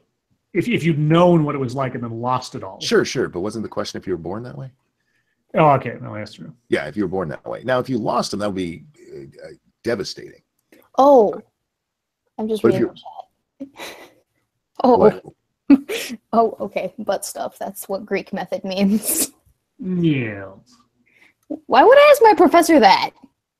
I just thought it would be funny if you asked your professor Depends on what kind of professor you've got, I guess. what it meant to go Greek. Are you trying to get me in trouble here?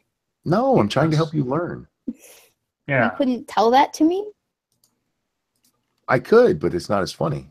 We're I'm about all about the entertainment jokes. here, not about Oh my education. god.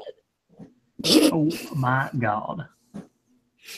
I rate prostate with the subtlety. Ass fucking. Yes. Well, the more you know. Do. Bum. Someone made a comment about how in the movies they use Hercules' Roman iteration of the name. And is that Heracles you're trying to say? Heracles. Yeah, okay. Yeah. Yeah, but we say Hercules because we're lazy ass Americans. Yay, America. I was so disappointed with the Rock Hercules movie. I didn't see it. It looked stupid. I thought of as soon as I saw him in that outfit, I immediately thought Scorpion King. I'm like, fuck this.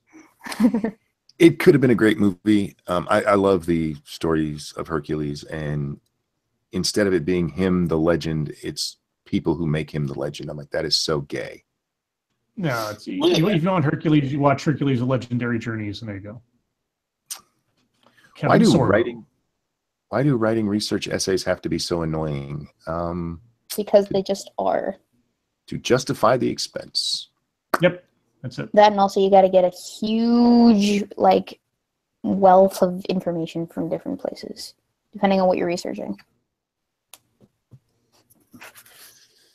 Oh, they really Greeked that movie. Yes.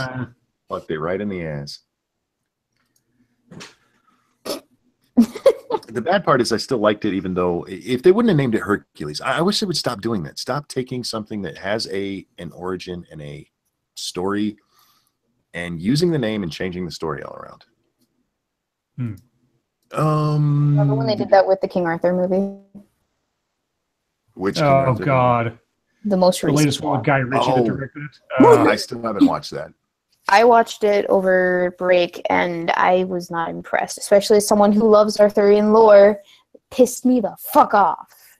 Gotta go watch Excalibur. There you go. Point Curation wants to know what's the best video I've ever made. And I don't think that's for me to decide. I can tell you my favorite, but the best I've made, I don't know. My favorite is still the 5 tips to save your life, because that one makes me laugh. What about you guys? What are your favorite videos you've made? I think my favorite set of videos is the down the rabbit hole ones, where it sort of led me to discover a school district in Washington State that was blatantly violating federal law and what they were doing, and then just being able to, so far as I know, affect them to have to own up to their mistake effectively. And so I think not so much as the quality of the videos, because this is back before I knew what the hell I was doing, or not that I still do, but at least I'm better at it. But just the what I learned in the process of following the the leads from one video to the next into something larger than just making a video. That was probably my best. Weebo. Well, I have a few favorites, but for different reasons. Like the diss track, that one is one of my favorites because it was so much fun to do, and I was excited when I was making it. I was just like, oh my gosh, this is some of my best rhyming work. And then there's a video of me earlier, like really early, and it's called The Thing About Your Gender, Sex, and Genitals. And it's basically me walking everyone through the birds and the bees and all of the science behind it. And I like that because it's very scientifically in-depth, as well as kind of fun and entertaining, I think. And I think then, like, one of my more recent videos, the one that I filmed this weekend. Where you were jacking off in your bed? Yeah. Yeah, that one was fun too, for different reasons. What else do we have here, guys? The masturbation video says nope, nope, yep, exactly. Yeah. I know I missed a bunch of questions, so I'm going back here. I don't know how to say that. Fretchinator 2 asked me if they can get just the tip. Come on, let me just put the tip in. Just the tip. Oh my god. Oh, I asked this of all females. I don't know if I've asked you. Has anybody pulled that on you, Weebo? No. Okay. Pulled it on her? Pulled it on her. I've done it. I'm not gonna lie. I got no shame in it either. No shame in my game. I tapped that ass that night. Let me tell you. No, my boyfriend Damn. was very respectful of my wishes. There's nothing disrespectful about asking if you can just put the tip in. Well, no, but he was always like, we'll do it whenever you're ready. We'll do it when I say so, girl. Ranting monkey jacket for science. I don't know what that's about, but okay. You mean baby shower? I don't know what the hell's going on. Baby shower? Yeah. Huh? Huh? Help me out here. What the hell does that mean? Cody wants to know what. Is that when you spray the baby batter everywhere? Yes.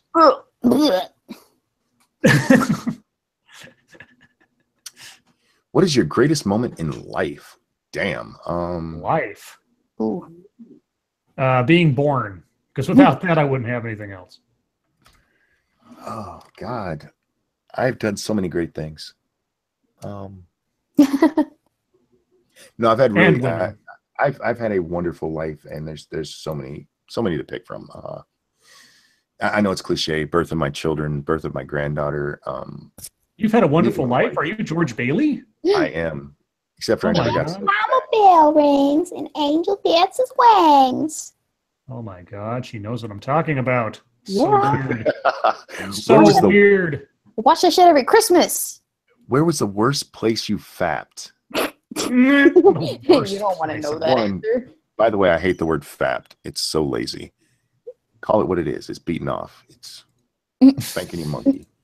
The worst place? I can tell you the weirdest. I mean, it was driving home from work one night.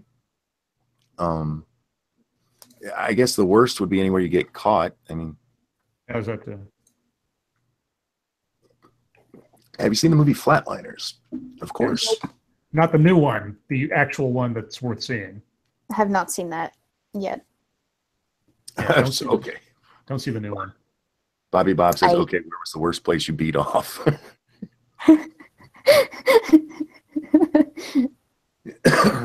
You actually want us to answer that? I don't know that there's I mean, the worst place would be in my room when Mom walked in. That was the worst. Oh, I've never had that experience. My mom never walked in on you masturbating? I live with my dad, so okay, that was never an issue.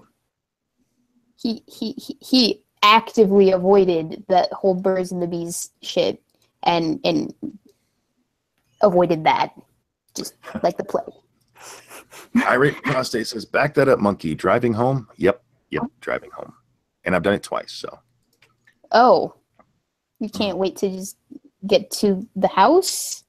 Well, I was helping remodel a Walmart in a different city, and it was 2 hours from my home. Oh. And part of the drive was this 30-minute, just flat, nothing to see highway. And why not? So you masturbated because you were bored? Pretty much, yeah. That's what men do from time to time because they're bored. Yep. Learn something new every day. In the absence of having an actual woman there, sure.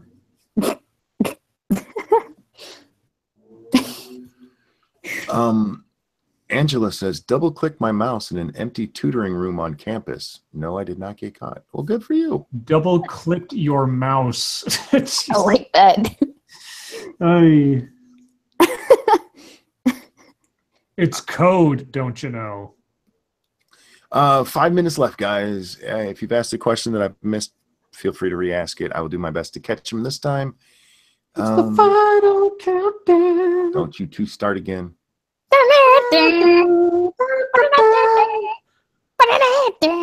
People are I'm the only person that's ever masturbated in a car while driving. Y'all need to experiment more. Well, if you mean masturbating like having a woman doing it for you while you're driving, then you're not the first. No, that's not what he meant. I know. No, it's all me. See, all girls, it's harder to do that. Yeah. No, it's not. Yes, it is. No, it's not. It's not. No, It's it's easier. not. It's It's less easier. accessible. Bullshit. No. Depends on how you're positioned. It's, PC Principal says, try masturbating in a confessional booth as a priest walks in. I'm not looking to date. God. oh, goals. Yes. Tell me of your sins, my son. Well, I'm doing one right now. Thank you, Zach. Okay. Zach says, I thought beating off while driving was normal. I agree. It is normal. Maybe I just have a long drive. Well, that's what it was. I mean, you can't do it if you're just going, well, maybe some people can, but like if you're just going across town to pick up groceries, probably not a good time to do it. It's got to be a long drive. Weebo, at one point, he turned into, I think we're talking about Zeus again. He turned into a golden shower and got a girl pregnant from that. And Renty Monkey, what is your favorite myth? Mine is Eros and Psyche. Psyche. Sorry.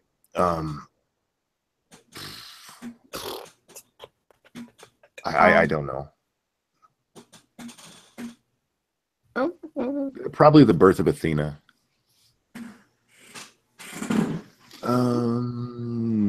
Forgive me, Father, for I have sinned. Monkey, is that an accurate depiction? No, that wouldn't be the sound I make. Mine wouldn't start with an H. Oh. Like, That sounds like a really good dump. That's what that sounds actually, like. I don't make noise. I'm very quiet. Scribe, like, do you one live of those in weirdos. Bat Country? No, I don't live in Bat Country because I'm not on mescaline or an LSD. Do you like driving stick? I'm not a fan. I've done it, but I prefer automatic because it's the 21st century. Why the fuck would I drive a stick? Yeah, exactly. Um, 2 minute warning, guys. 2 minute warning. I have been told before, you get better gas mileage, and I'm okay. It's like over the course of a lifetime, 4 miles per gallon. Peter, thank you. Ain't nothing wrong with mobile masturbation as long as you're not on a train. Well, why not on a train? You can do it on a sleeper train. Why not on a train? Why not on a box? Why not with a fox? Oh. No. Why would you do it with a fox? Would you, could you, on a train? Would you, could you, in the Fox. rain? Fox is a name for a hot chick. That's true. Would you, could you, in a box? Would you, could you, with a fox? I don't think he meant the canine. I hope. Oh, boy. I don't know. What part of the country are you in? Have you guys seen the guy who made out with his car? Nope. Was that auto erotica? Yeah. Now it's about the top of the hour. Oh. Well, Faith wants to know if Lady Monkey ever gets mad that I don't make enough sex noise. I Oh, can't that would say piss me off. I can't say anybody's ever complained that I don't make enough sex noise. Yeah, he can't make enough sex noise because she's sitting on his face. Oh. Oh. Yeah, then it's just okay. Guys, it is the top of the hour. Well, we're real close to the top of the hour. Close enough. Chat, thank you guys so much for coming. Thank you for the donations. Thank you for sticking with us every night. You guys are awesome. Love you guys. And we'll see you guys tomorrow. Scribe, thank you so much for joining me as always. Weebo, thank you for sitting in again. No problem. Everyone, your life makes me sad. We'll see you next time. Bye. Bye.